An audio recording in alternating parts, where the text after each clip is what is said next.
Hi there, I am Emir Aktel, director of the independent Cinephiles Short Film Festival and Melonlar Club. Today we are going to record our first episode of Auteur Talk. What we are going to do in this program is we are going to make interviews with independent filmmakers. We care about author, filmmaker-driven, original kind of movies.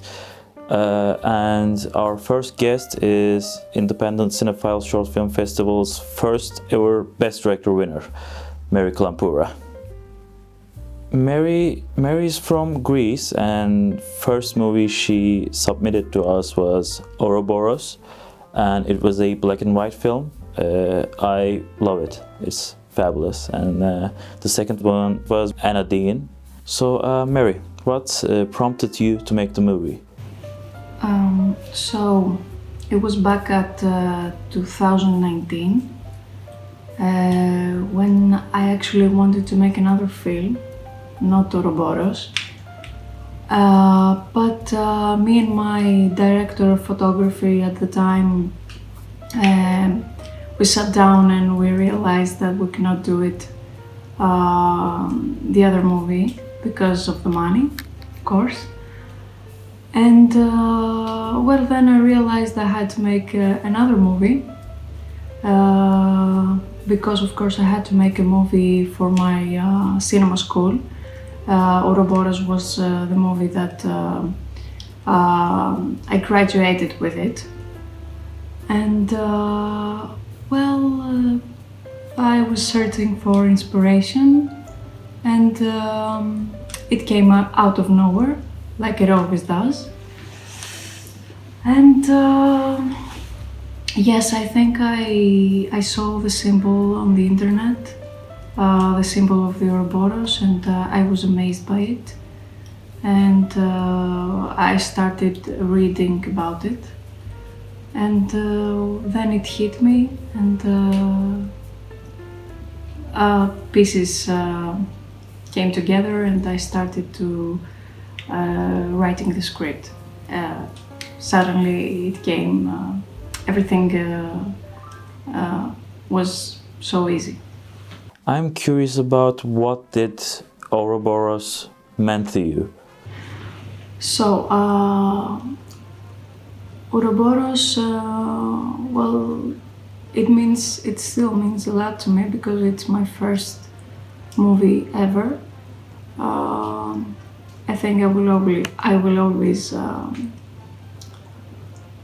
feel that way, and at the time I was, like I said before, I was amazed by that symbol. I loved it. I was fascinated by it, and I read many things about it.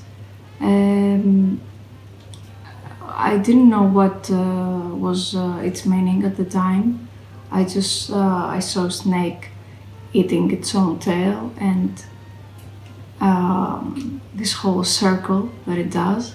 So yeah, its meaning was, of course, the cycle of rebirth, death, and life. And it's really an ancient symbol. It goes way back. And on the other hand, for me it was about self-destruction, really. And I am myself a very self-destructive person in some ways. Not the way the protagonist is, but I think we all are in some ways self-destructive human beings. And yeah, that's why it meant a lot to me. Personally, I love that noir, dark black and white look, but why did you choose the black and white format for it? Black and white, yes.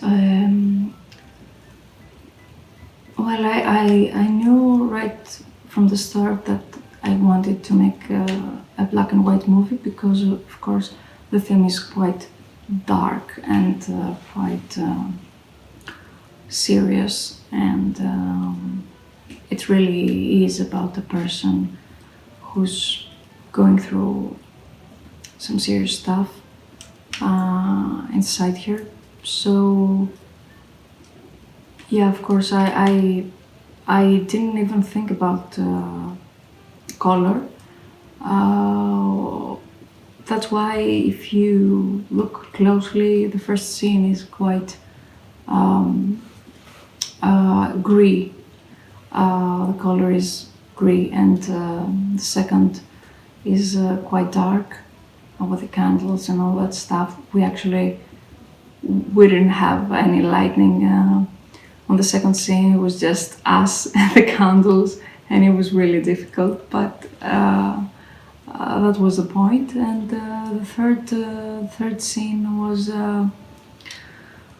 well, it was really like you've seen the Holy Spirit, too much light, and of course everything. It was about your feelings and your mental state. Yeah, and of course it would be black and white. I could never. I think everyone said that this film could never be made in color. I believe your movies are very close to heart and very real for you, but how do you define your filmmaking style? Well, that's really a difficult question for me to answer, because I only made 2 films, and but I can answer this. I know exactly what I want to do when I make a film.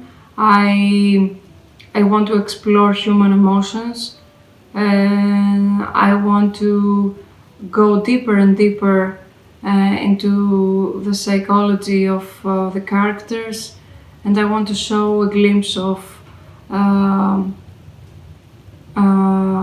the truth, the way I perceive it. And yes, apart from that, someone would say that I really enjoy, and I totally agree. I enjoy making gros plans and going closer and closer into the faces of the actors. And yes, I do enjoy that so much. I love it. And yes, maybe that's my signature for the moment. You know, the tone of those movies are very different and the stories are, but what do you think about the main difference between Ouroboros and Anadine? I would say that the difference is the whole vibe of each film. Of course, there are some similarities, maybe you could say about the character, but because of course suicide is still there in Anadine, I mean, and you can see that self-destruction is again there. But yes, I think it's a whole different vibe, because Anodyne it's quite sad in a different way. It's quite emotional and tender and nostalgic. Its atmosphere is very nostalgic, and yes, of course, its theme is about 2 people loving each other so much that even in death they connect with each other. And for me, Anodyne was a movie about time also, in a second layer. And Ouroboros it's quite dark, it's quite symbolic, more symbolic, and yeah, I think that the whole atmosphere is totally different in these 2 films. So at this festival we have seen your early works and we love them, but you know, What's the next thing for you as a filmmaker? Well, it's been 2 years since I made Anodyne. Now it's 2022, unfortunately, and I want to make. I will make. I will. I will make a film before summer. It's quite different from everything I've ever written. Yes, I am proud of the script, and I want to make it as good as possible. I want to make it the best film I ever made. I only made two, but yeah, you know what I mean. And I hope everything goes well, and we can, shoot it soon.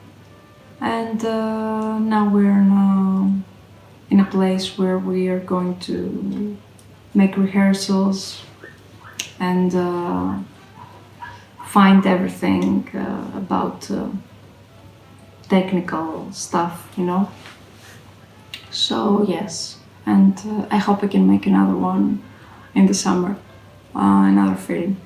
But yeah, we'll see. So this was our first interview with Mary Klampoura. We love her. She's an amazing filmmaker, and I think she'll do bigger and more awesome things. I believe she has some upcoming projects, so we're looking forward for them. And we want to thank Mary for being our first guest. So see you guys at the next episode.